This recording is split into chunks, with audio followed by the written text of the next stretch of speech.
ever. Hello? Go.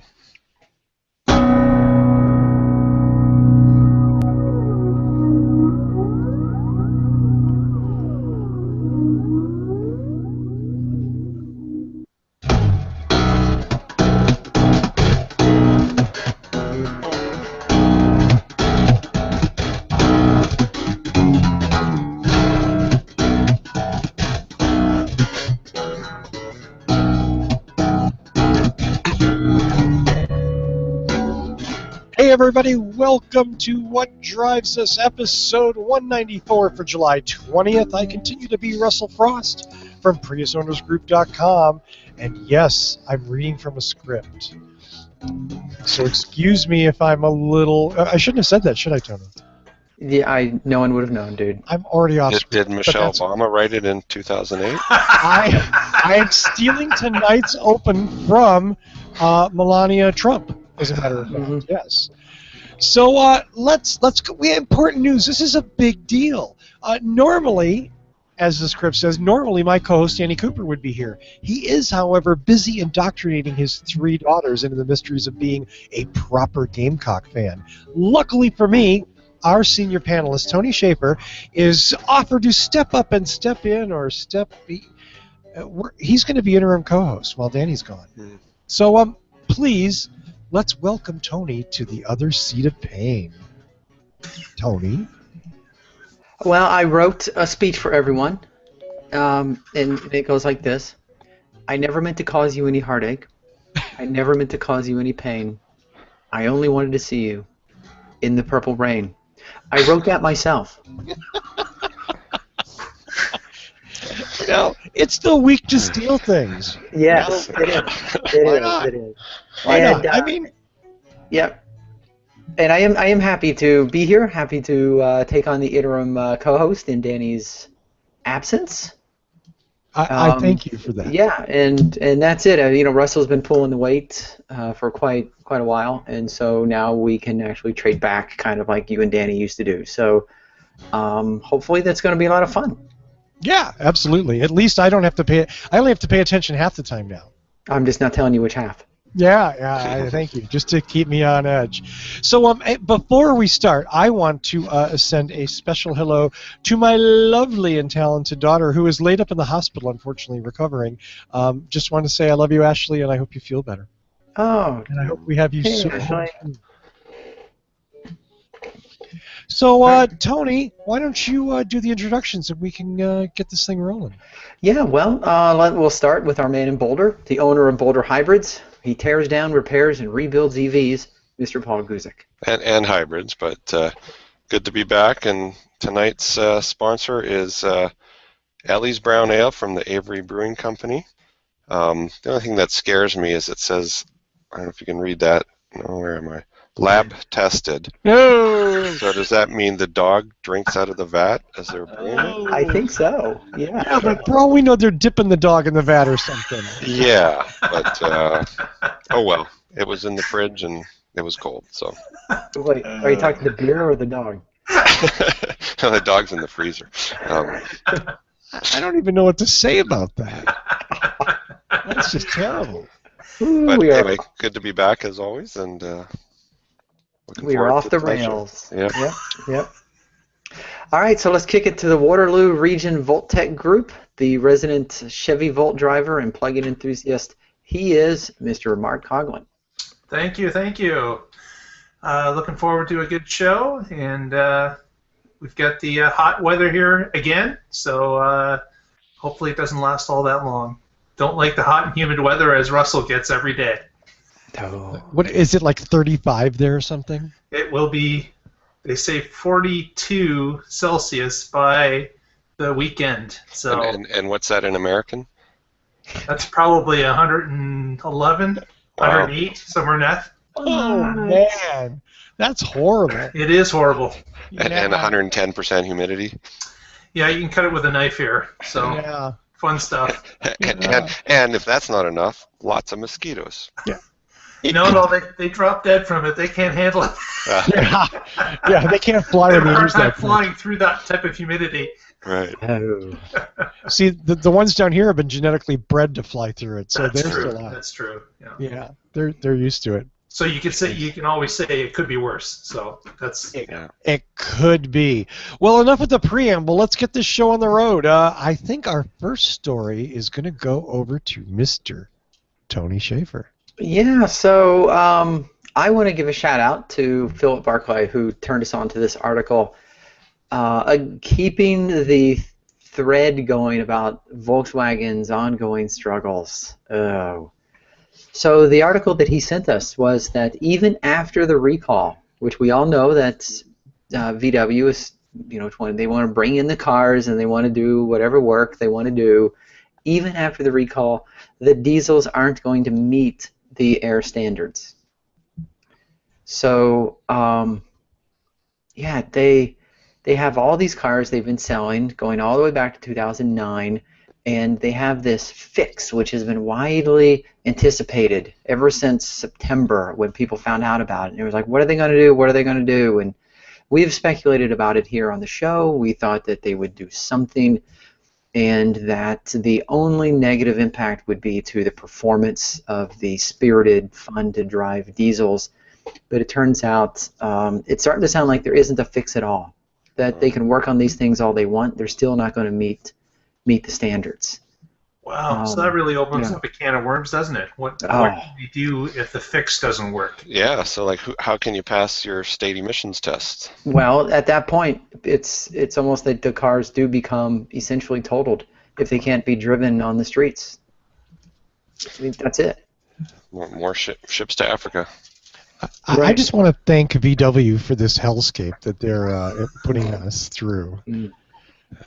Thank you.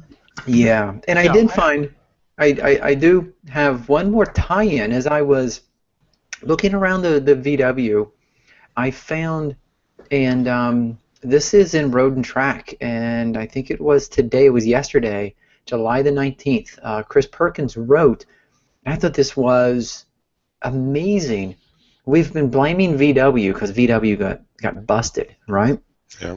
But according to Chris Perkins, the original cheat device, the defeat, was not originally written to violate the emissions codes.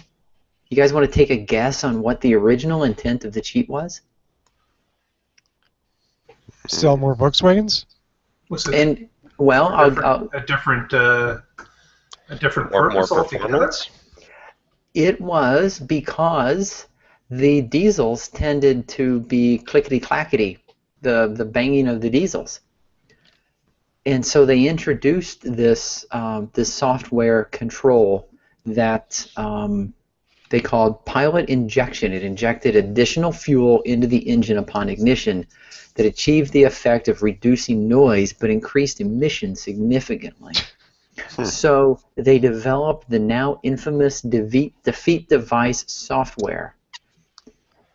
But here's the catch. This is the rub. I mean, it just gets deeper and deeper because, again, we've been blaming Volkswagen, but Volkswagen didn't create it. It was actually originally, the source was written by Audi, and Audi had it back in 1999, and then in 2006, Volkswagen said, hey, can we get a copy of that? Yeah. But aren't they like the same company? Couldn't they just hand Well, it? Cubicle? They are the same company, but it's just that Audi had it first, and they've had it since 1999. Wow. Yeah. Again, it gets deeper and deeper.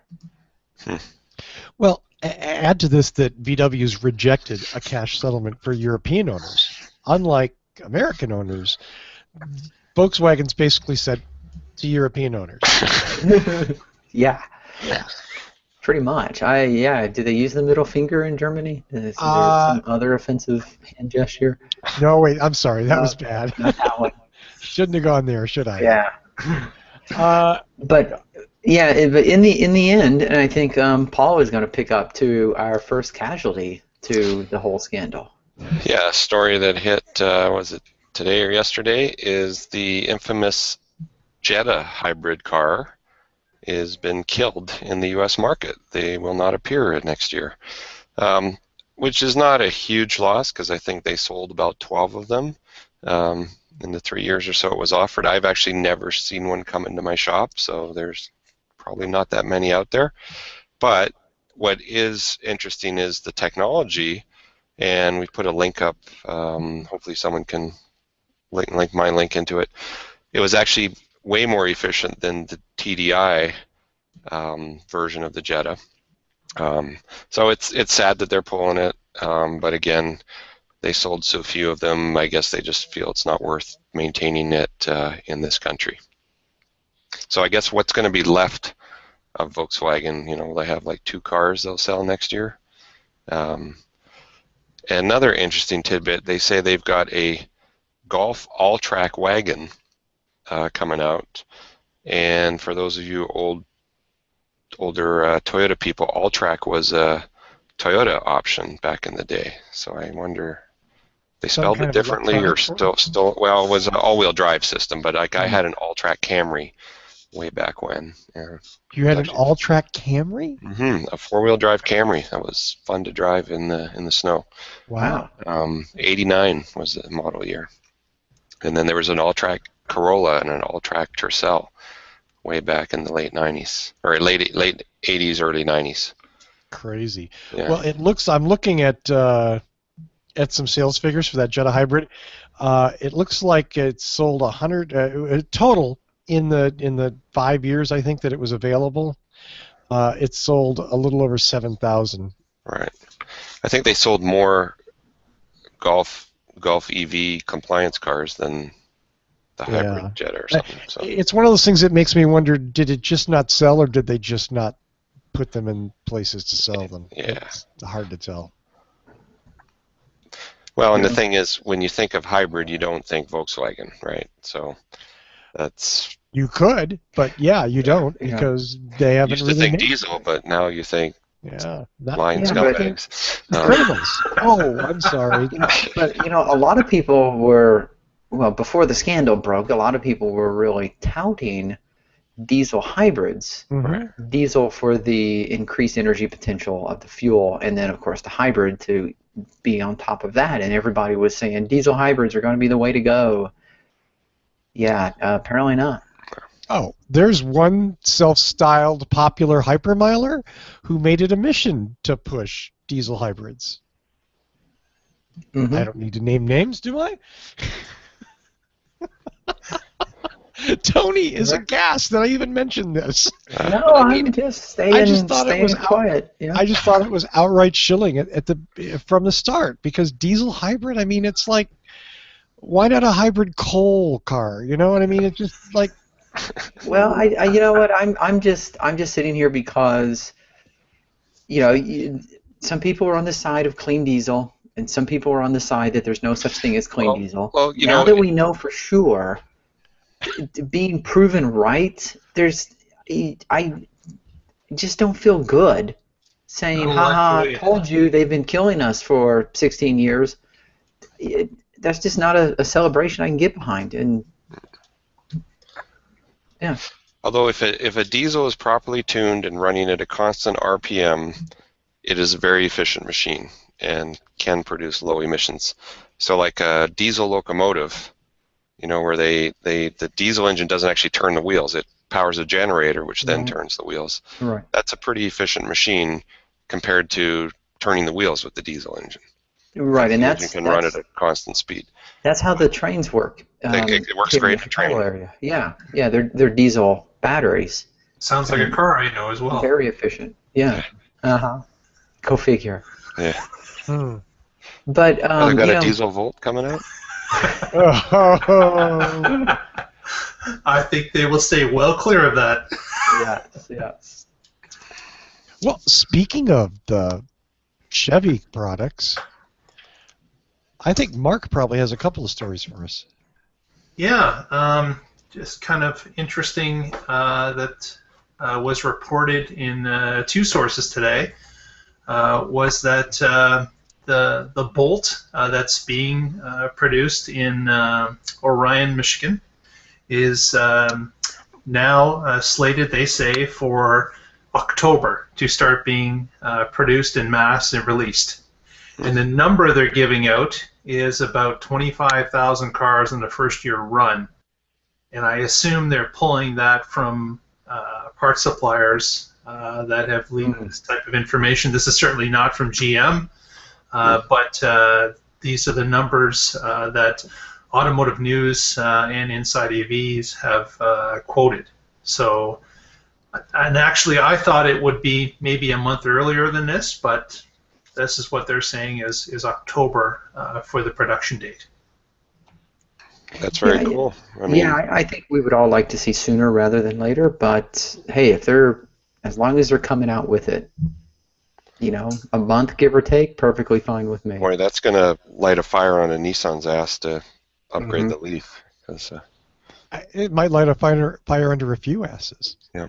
I mean, if you have a 200-mile Bolt coming out in early 2017. that's like 2 years before the Model 3. Well, there's the Model 3, there's Prius Prime. I mean, this could be in a whole bunch of people's pools. Of course, the $64,000 question is, what will it sell for? $64,000. Hopefully not $64,000. That's not what the number is. Yes. That's a good point, though. The price. And why is GM being cagey about the production time here? Do you guys have any insight into, I'm not really sure, why it's a secret. They've said towards the end of the year, all of a sudden, it accidentally gets into a media guide. They pull the media guide. I mean, are they just that unsure of when it's going to come out, do you think? Or, I mean, I don't get what the marketing strategy is. Well, I know that sometimes with the release of, especially of a brand new vehicle, that they will get curveballs thrown at them based on end of timeline testing. So they will discover a few things here and there from the people that are using it in the field that they might have to adjust or try to adjust. And they're probably not too confident to say, okay, here's the drop dead date and release that to the media, just in case one of these curveballs throws them off. They'd rather not have mud on their face. Or they've got a bunch of sparks on the lot they got to sell first. I just, well, and we're going to get to that in a second, but I just hope that GM isn't going to screw this up and not, and ship it to a few carb states and then, not distribute it widely.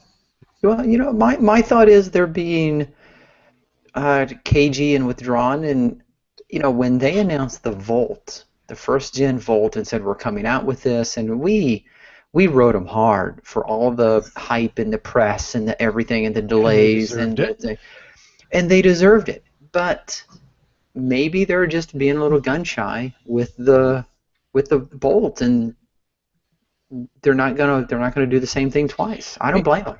Here's my concern. I can't even buy a new Volt in Florida. You know what I mean? Like, after the big nationwide rollout, GM's backed off on Volt. And you could order one and it would arrive. Oh. Right. If I actually pinned the salesperson's arms behind their back, held a gun to the general manager's hand. No. That's just some of the dealerships. Yeah. There's got to be one dealership in Florida there's certainly that will sell you states one. where they're going to focus where there's more friendly rebates, like Colorado. Yeah. No, I mean, they're focusing on carb states and high sales targets first, but I just I'm not really sure with Volt especially why the limited rollout is necessary. I mean, we already have a 50-state example with Volt. You know what I mean? They've already blazed that trail. Why back off from it? Yeah. And they got to train the salespeople, because you're going to go in there, they're going to sell you a Chevy Cruze instead, because right, which they're probably going to do anyway. I mean, but anyway, I'm excited about Bolt, and I'd like to see Chevy do well with this car. As would all of us. Yeah. I mean, we all agree that we don't want to see anyone fail. That's for sure. I kind of want to see. I kind of want to see a couple of companies fail. Yeah, I just always, every time I see the Bolt from the side, even in this article, I looked at the article and the first thing I thought was, why are they showing the i3 in the Bolt? It looks so much like an i3. Oh, come on! It's not that. It's Oh, uh-oh, look out. It looks a little bit like it's a unique car. Like the i3 looks a little bit shorter, I would say. Mm. Just kidding. Okay. Yeah. Yeah. Fair enough. Next article that came from the same outlet, the Automotive News. It's kind of a surprise. And this, again, is not official GM, but there has been a rumor circulating that the Spark is going to remain in circulation even after the Bolt rollout. So with the Bolt in line, as Paul has mentioned, maybe this is for the fact that it's a cheaper car, an entry-level car. It could be because they have a number of units or parts still available, but it looks like it is going to remain in the lineup for sale in selected markets, and those selected so it markets says most California likely and a few other markets, which means will only be carb states. Yeah. Yeah. So to There's collect some like emissions horse trading going on or something for that. maybe collect some more of those ZEV credits that they can with the collect. Spark? Really? So they can sell more Escalades. Right. I mean, I don't begrudge them the Escalades. I just wish they would put a little more oomph behind the other cars. Right. I wish it wasn't such a transparent, we're just doing this because we have to. And then in the same article down the list, a surprise, or not a surprise, you knew this was coming, but they're indicating that the Volt will get some updates and a facelift for the 2019 model year.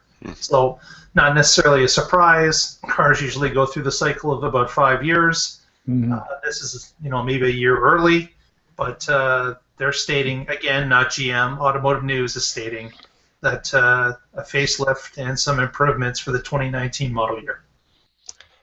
And a mid-engined Corvette. That won't be electric. Not yet. Right. Wow. The mid-engine Corvette won't be electric. Why was there? What did I miss? Was there talk about an electric vet? No, I just You're saw just the. saying that. Well, actually, That was in the article, but they've trademarked an electric name for a Corvette, I understood, but nothing is on the horizon, no. Oh. because that would be a Tesla killer. Oh, no. Did you have to go there? That was the trademark name. I like that. Yeah. Hey, what's this I hear? Is this a spy shot of the next generation Volt? I think it is. It looks like it. It's missing is a fin in the back. Oh wait, no, it has a fin. It's in the got back. one seat. Yeah. Okay, sorry. You're Batman. You can drive it. I had to be silly. Well, the Batman symbol is extra, so. Yeah. And Robin has to sit on your lap. So You would like that. Don't even go there, guys.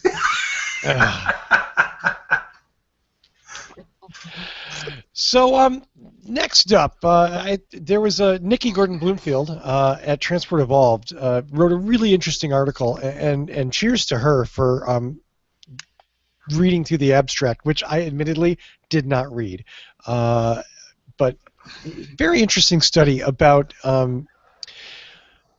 autonomous cars and who wants them and why and what the major roadblocks are. And we've talked about this a lot, and I thought it was interesting that I think it kind of bears out a lot of what we've been saying, which is one of the major roadblocks isn't even that they work or that they're expensive. It's like, do people really want to give up complete control and just punch in a destination and sit back on a little sofa and snooze?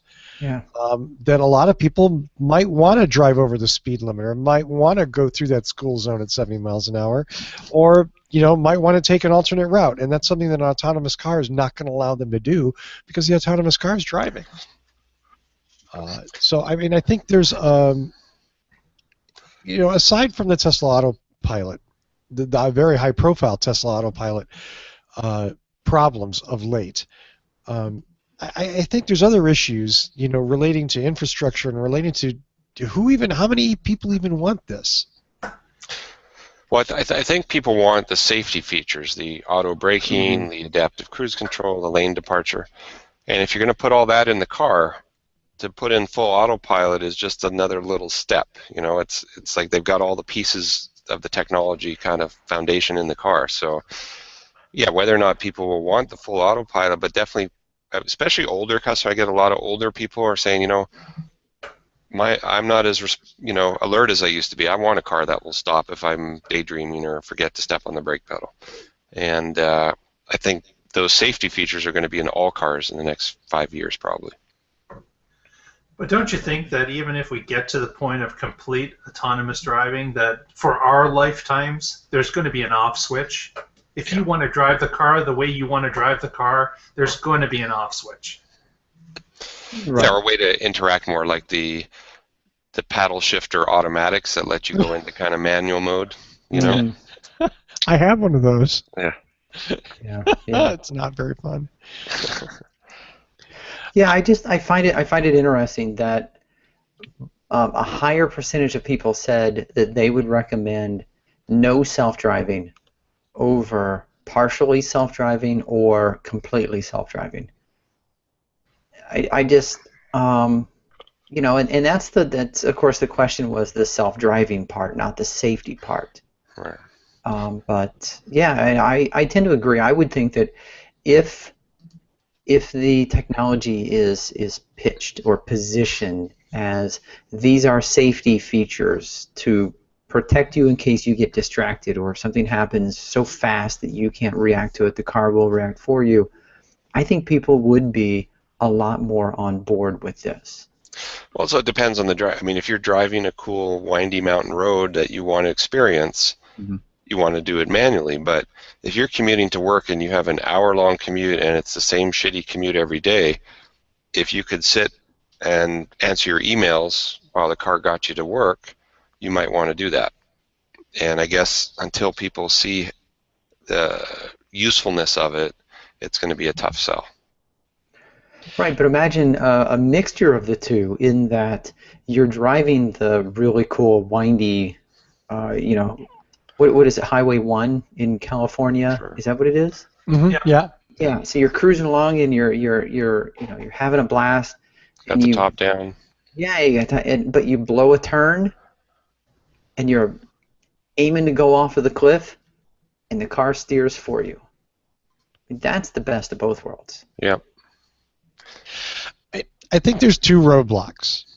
One of them is generational, because I think there's a generation of American drivers, not everybody, but enough, that see the motor vehicle as an expression of who they are. Right. See that as how they, how they exercise their freedom. And in a lot of cases, that means their freedom to be an asshole. You know what I mean? And an autonomous car isn't necessarily going to let them do that. It's not going to let them tailgate somebody. It's not going to let them, road rage and all that. Won't let them roll coal. Yeah, exactly. So I think part of that is generational. That Paul, I think it was Paul that just said, or maybe it was Tony that said, in our lifetimes are we going to see this? And I honestly wonder. Now, I think there's a younger generation that is very open to it, that is not as attached to the motor vehicle as older people are. And that's one of the things that was demonstrated in this survey, was that younger drivers, they're much more accepting of this. And it's not just because they love technology. I love technology. I'm 54. Mm-hmm. But I think they're just not, they don't see this as like an extension of their freedom. Right. They wouldn't see an autonomous car as abridging that. They would see an autonomous car as, yeah, cool, I can be on Facebook, I can sleep, I can answer emails, I can do whatever I want. Why do I want to pay attention to the road? Yeah, these days, the kids are, I guess, tricking out their phones the way, in the 1960s and 70s, people tricked out their cars. Right. So, if you are 50 or above, and you were a teenager or a 20-year-old in the 1960s when you had the hot rods and you could tune a car and you put, I'm thinking Grease, the T-birds and the racing stripes and, and everything was about the car. Yeah, and these people are all about the car. The car is an expression of themselves. But if you were born, 80s, 90s, then you missed that whole concept, and a car is just an appliance. So yeah, if you could take away the concern of driving, I don't think any of the quote unquote kids would miss it. Well, I think there's a lot less millennials actually getting driver's licenses now. Like Yes. when I grew up, your 16th birthday, you went to the DMV and you got a license. That's what we all did. Yeah. Nowadays, a lot of kids say, you know what, I'll take the bus till I get a job or whatever. I don't care. I don't need to drive. Well, And they they sit don't. on the bus and they play with their phone. Yeah, Or why they they're get not mommy and excited daddy. about paying for a car. Right. Somebody just made an interesting point. My first car, of course, I was born a million years ago, but I mean, my first car cost $1,500. I'm looking at the Apple site, and 128 gig 6S costs $949. Yikes. Just saying. Yeah, but when you got your first car, $1,000 was like $10,000 today. Yeah, fair enough. Fair enough. And you had to pay that in rocks. Yeah. That said, And shillings. in rocks, but they were really good rocks, Tony. They were really good rocks, yeah. Well, it's interesting, and if you're interested, you want to follow up more. In fact, click on the link at whatdrives.us and go to the Transport Evolve site. You can actually download the abstract of the study and read it for yourself. Tell us what you think. We would love to know. The other thing, this is all like, what do you think? Where no one's actually experienced a car like this. So, let's wait till the cars are out there and people's friends drive them and they get to ride in them and, people's opinions. It's just like when the iPhone came out, there were some people or smartphones came out, people thought they were super cool, and I'd be saying, hey, I don't need that. I got a flip phone. And now, like, who has a flip phone, right? It just took a while for consumers to embrace the technology. Well, I think just based on what we've seen with the autopilot, that people will embrace this with open arms over time. Like there's just so many positives about they could spend their time doing something else that I just see it being That they're widely doing adapted. already, which is a little dangerous. Well, yeah, Like makeup and it's shaving. scaring the rest of us today. If the car was in control, then we'd probably be a little bit safer with those people. Right, and it's not even, and as we've talked in here, it's the grander scheme of things. Most people tend to focus on you're sitting in the car and the car's driving for you, but how many of us could keep a car in the driveway and have the car take us to work, come back, and be available for our spouse or kids to use during the day and then come get us when it's time to come home from work? They'll be leased to Uber, and they drive around and pick people up and send me a check every month. Ooh. Then who hoses out the car afterwards? Give me a big enough check. Yeah. Yeah. And just a side note, I don't know if you guys saw the video on tonight's NBC News, but an officer with his body cam caught a car that slammed into the back of his cruiser as he was in another traffic stop. And it turned out the driver that hit the back of his cruiser was playing Pokemon driving along the road. Oh. No. So, like I said. Did he catch it? Yeah. Yeah, they caught it, and he's in jail. Good. Maybe he can look for Pokemons in jail. Yeah. Exactly. Oh, I wonder how many Pokemon Go's he's finding in jail. Yikes. Oh, they probably take away his phone in jail. Mm-hmm. Well, there was another article that I read this week on Clean Technica. Interesting in that apparently CARB in California is considering changing the zero emissions mandate. And part of what's driving this is that, for instance, Tesla, who makes nothing but zero emissions vehicles, has actually pioneered a revenue stream in selling their CARB credits to other companies who make polluting vehicles. Now, in one sense, there's nothing wrong with that, but in another sense, these laws change as the market evolves. They should change, and they should adapt. So what California is doing is looking at how these credits are distributed, whether companies should be allowed to sell them. And if they're not, I guess what's the point? For a company like Tesla, they become useless because they don't make any polluting vehicles. Maybe Tesla would have to start making tractors or something. I don't know. But It's going to be interesting to see how California deals with this legislatively. And of course, Tesla being the #1 company probably under the gun for this, although obviously companies like Nissan and Chevy and Toyota that make PZEVs and I guess ZEVs under different definitions, And hydrogen cars. or the 4 Mirai owners, yeah. Mm-hmm. I'm going to get an email on that one. I think they got 6 owners now. I think. Yeah, they're probably up to 6 or 7 by now. Yeah. I don't know where I was going with that now, but obviously for Tesla, this would be a big deal, and it's going to be interesting to see if Tesla throws a little lobbying might in California behind this. Possibly, but like you said, this stuff is made to be adjusted as the time changes. So, as more and more ZEV credits are available, they've got to get to the point where they're starting to reduce them. It just makes sense that since more and more manufacturers are on board and every manufacturer is producing an EV type vehicle, then, like you said, there has to be some way of paring it back. And just like it's going to happen with other things, like EV incentives in different states, those things will be pared back over time as well. So Right. if these are adjustments that have to happen to the game as it matures.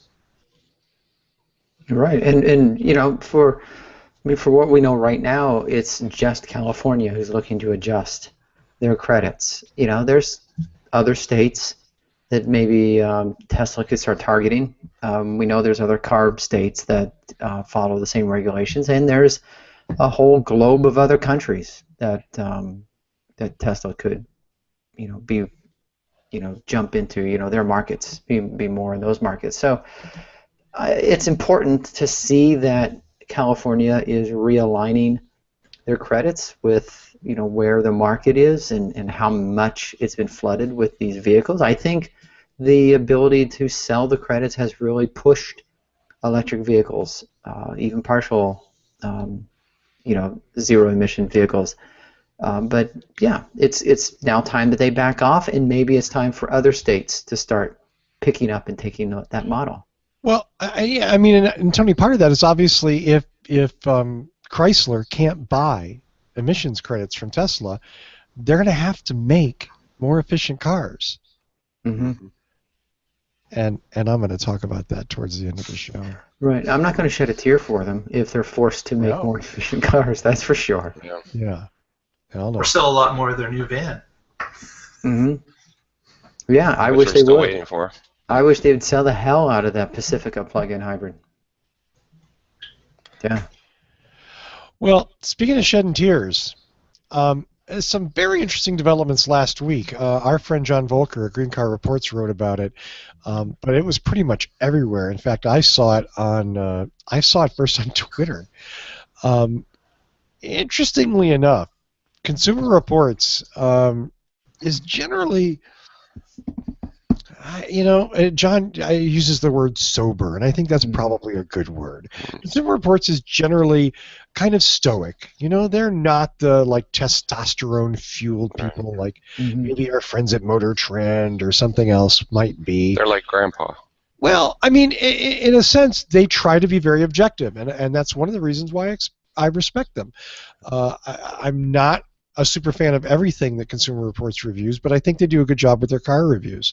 And because cars, to Consumer Reports, cars is just another appliance that they rate and then they move on.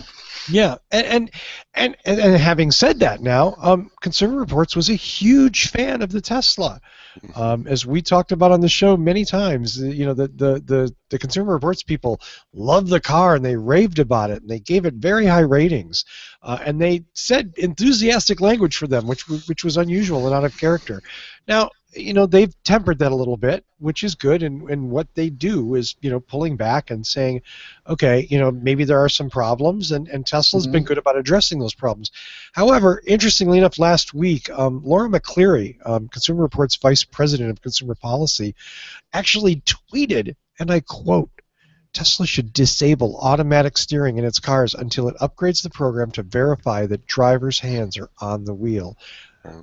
That's a pretty bold statement for an Mhm. organization like Consumer Reports. Right, right. So my question to you, gentlemen, is: Consumer Reports out of line? Is that should? I mean, I think it's kind of a good policy for now that you have your hands on the steering wheel because it is a developing technology and people are going to get lazy and stupid and people are going to die. So, Or call their car and run into the back of a Mhm. truck or something, right? Yeah. Well, what's going to happen is you're going to have the guy who takes a picture of the full can of Coke taped to his steering wheel. Yeah. Was Well, that a then, Mercedes? I forgot what that was. Yeah, I I believe think it it was a was. Mercedes. Yeah, the Mercedes required pressure on the steering wheel, so he duct tape duct mechanic. taped a can of Coke, and it was enough to trick the steering wheel into thinking that he had his hand on the steering wheel. But I couldn't find. Did he tweet it under his name or did he tweet it under Consumer Reports?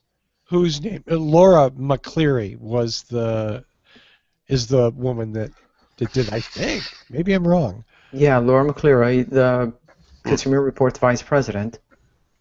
Um, and so yeah, they don't say whether it was done under at Laura McCleary Oh or no no whether it no! was done at. It was done under her professional Twitter. So Oh, her okay, okay. speaking for Consumer Reports, Her speaking for Consumer Reports. Okay. totally unambiguous. Yes. Yeah. Okay. Okay.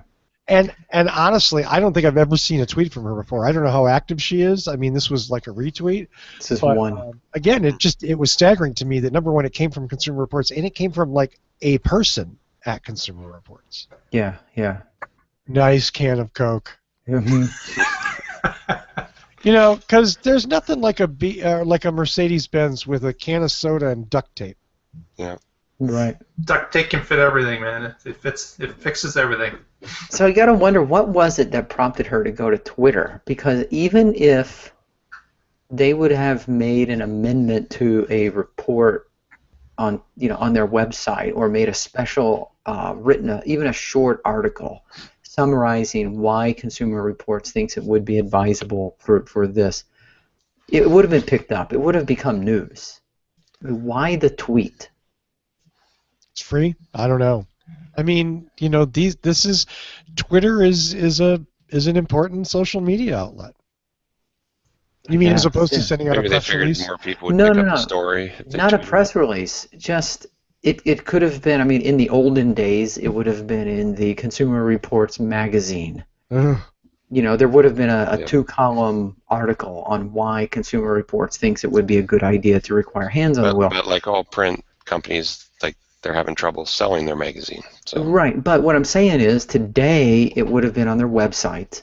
They would have put an article that said Consumer Reports thinks that Tesla should require hands beyond the steering wheel. That's what I'm saying. It would have been picked up. People would have seen that. Right. So which makes me question why the social media outlet instead of just dropping it on your webpage and moving on. Yeah, or like you said, announcing it through Twitter, pushing it towards a link to their webpage. Yeah, something. I don't know. I'm just questioning the approach that she took or that Consumer Reports took. I just don't. Don't you think that's? I mean, are we kind of nitpicking here? It's something that's Well, maybe. Yeah. secondary or of tertiary importance to the main point, which is a consumer advocacy magazine, generally well respected. And they're all about safety. Yeah, Mhm. I mean, said, hey, maybe it's time, you should disable this because it's not safe yet. Right. Yeah. Arguably, nothing is ever going to be 100% safe, and arguably, most Tesla owners haven't killed themselves yet, or someone else. So, but, all it takes is one, right? Unless, of course, it's gun safety, and then we don't care. Yeah. I'm I sorry, find it hard did I to say that? Yeah, I don't disagree with her. So I mean, yeah, don't get me wrong. I don't disagree with her on this. I think, that if a driver wrecks the car, even if the driver thinks the car is capable of driving itself, the driver is at fault. And Tesla has even pretty much said that in that it's beta software and you have to be in control and and all of that. But Yeah, I don't know. Did she, as Consumer Reports, overstep? I don't think she did. I would say she has not overstepped her bounds. That's something. It could be an opposing view that other people have, people being Tesla or owners or other groups. But hey, it's your opinion. It's what you But that's feel what your Consumer Reports organization does. I stands mean, for. if they test a child safety seat that is unsafe and made with lead paint, they're going to say, we don't recommend this seat because it's made with lead paint and it's going to hurt your kid. So they're looking out for the average consumer. Which is good because there aren't a lot of places that do that. Right.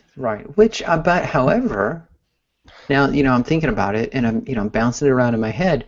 If they say I don't recommend you buy this car seat, then they're simply telling you don't buy the car seat. But if they But you can still buy it.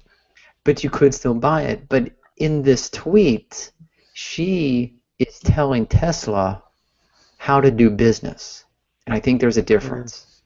Yeah, but I'm not sure I get it. Yeah. Okay. Maybe I just disagree. And that's okay. That's okay. Well, speaking of things I disagree with, okay, I just, for some reason, inadvertently chose to end the show on a hate note. and I apologize, gentlemen. You guys have done very well, and I probably shouldn't end this on a hate note, but I can't tell you how much this last story irritates the piss out of me. Once again, my good friend John Volker last week wrote about the death of the Dodge Dart. Now, honestly, I don't give a fat rat's ass about the Dodge Dart. It wasn't a very good car. My very first car was a Dodge Dart. Okay, I thought the Dodge Dart died in the your Dodge Dart was cool. Yeah. This Dodge Dart is not cool. No. Basically, I don't need to drag this out. FCA's killing the Dart, and they're killing the Chrysler 200. Basically, the only two small, somewhat high MPG sedans they have. Why? To make more pickup trucks and Jeeps. It's not going to go over in California where they can no longer buy credits. This is like, and I don't, you know what? I get it. Like, this is how they make money. I get that. And they need to stay in business. I don't necessarily want them to go out of business. But wait, maybe I do. You know what? Maybe I just don't care. You know what? There's I two don't. car companies who want to go out of business this week. Yeah. I just, like, I'm sorry. Like, you can't even fake it. You know what I mean? Like, Chrysler isn't even faking it. Right. Well, maybe they're being more honest than anyone else in the automotive industry. Yeah, maybe. But maybe they're saying we're not going to lie. Laudable. You know we what want to build pickup trucks because they're you know, highly profitable. And not to whine on air about this, but I mean, I've been begging them for a chance to drive the new hybrid minivan, and I'm not even sure where that's at. I would love to drive it. Because if it's actually real, if it actually delivers on what it claims it can deliver, it's an incredible thing. Yeah. But they've been suspiciously unavailable. They got to build more Ram pickups. Yeah. They're busy making Grand Cherokees, I guess. Yeah. I don't know. I mean, I don't have any love for the 200 or for the Dart, but it's a shame for me to see them just go full on rolling coal. Right. When you see paragraphs that, to quote, the Chrysler 200 will also be taken out of production later this year, or perhaps early 2017, when its assembly plant in Sterling Heights, Michigan, is converted for production of the next generation Ram 1500 pickup truck. It doesn't get more blatant than that.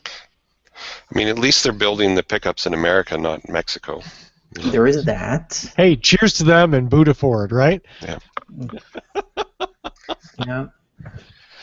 I just, you know, I mean, one of the things... there was another article this week. It all comes down to cheap gas. Gas is cheap. People don't care about efficiency anymore. They're buying the big-ass trucks. And that's going to continue till gas goes up to $3.50 a gallon. No, it's never going up again. Gas is never going to get more expensive. It's going to stay cheap forever. Yeah. I'm paying $3.80. That's by the way, that's a guarantee by Tony Schaefer. If you have to pay Yes. more for gas next week, you see him for a refund. Right. Yes. I will offset the difference. Absolutely. That's the Schaefer rebate. I have a crayon and a napkin. I can write you all the checks you want. Okay. Well, are you guys ready to do some shout outs and go home?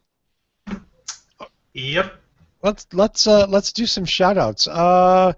Let's start with you, Mr. Coughlin. Just hello to the Waterloo Regional Voltec Group and our getting together this weekend. If you're in the KW area, and Russell, where is KW? That's the Kitchener-Waterloo area in Ontario. There you go. Yeah, we've converted you. And what's the furniture store you're supposed to go to up there? Tepperman's. Tepperman's. Wow. Get your It's Chesterfield. 2 for 2. Man, Chesterfield is ready for and waiting for you outside. Is the Chesterfield there for me? I can't wait. I need a new Chesterfield. My family will be so excited to hear about the new Chesterfield from Tepperman's. Man, you sound like you're Canadian. Okay. I'm going to stop and get some Timbits on the way. I love me some Timbits. We'll just leave it at that. Oh, oh my. Okay. Don't you know? I don't know. That sounds like more like Minnesota than I was Canada. going to say, was that I grew up in Minnesota or Wisconsin, okay? I can channel that stuff. We'll go back to the host, okay? It's slipping out of you right now. I'm sorry, Mark. Please. Is that it? That's it. That's it. So, Waterloo Voltec Group, this weekend? This weekend, we're having to get together on Saturday, and we'll be at Tepperman's on Thursday for the Charger opening ceremony, I guess you could call it. Hey, Excellent. pictures or it never happened. That's right. Lots of Excellent. pictures to share. Well, I hope you guys have a great time. That sounds awesome, dude. Yep. Mr. Guzik. My usual plug, my business in Boulder, Colorado, Boulder Hybrids. We fix and upgrade and do all kinds of hybrid and EV stuff. Website, boulderhc.com. And if you're anywhere in the Front Range of Colorado, come visit us. Wow. Or even further away, come visit us. Just go visiting. That's right. Just, yeah, for the Yeah. love of God. And bring me some beer that's not dog tested. Yeah, we don't need beer that dogs have swam in. That's just not good. That's just not good. I think all that fizzy stuff might, you don't even want to really think about it. Well, okay, let's start the other stuff.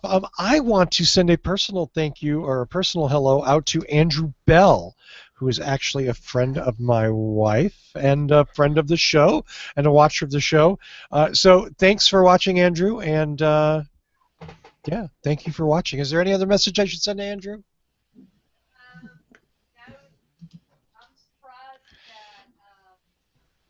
I'm getting a message.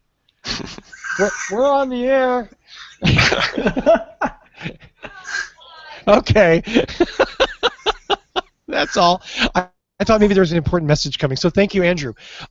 If you own a Prius and you need accessories or fun stuff for your car, be sure to visit the Prius Chat Shop for all your accessory needs. You can find it at priuschat.com/shop. That's priuschat.com/shop. And I said that twice correctly. Every item sold at the Prius Shop has been tested and inspected by Prius owners. That's priuschat.com/shop.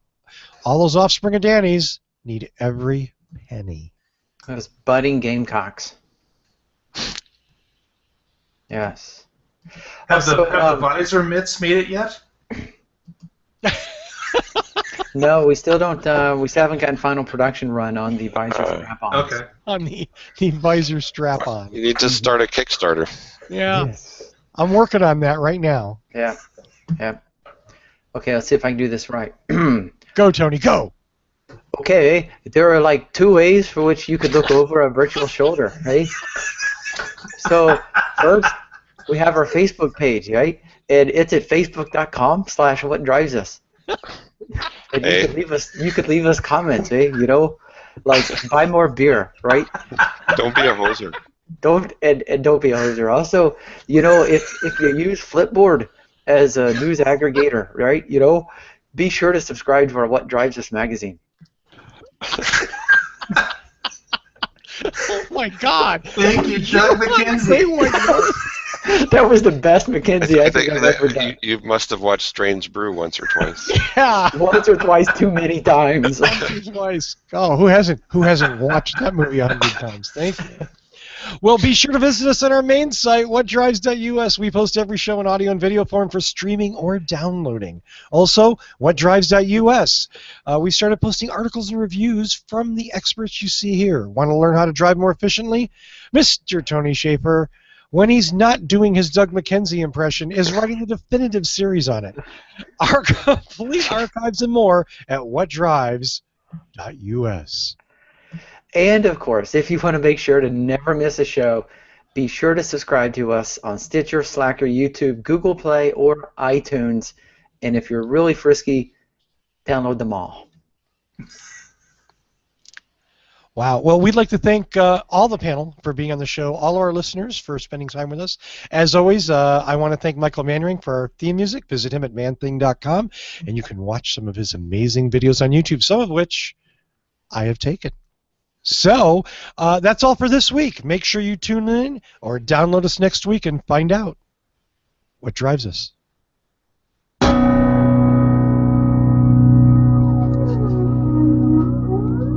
Now I'm going to wave kind of spasmodically. Dude.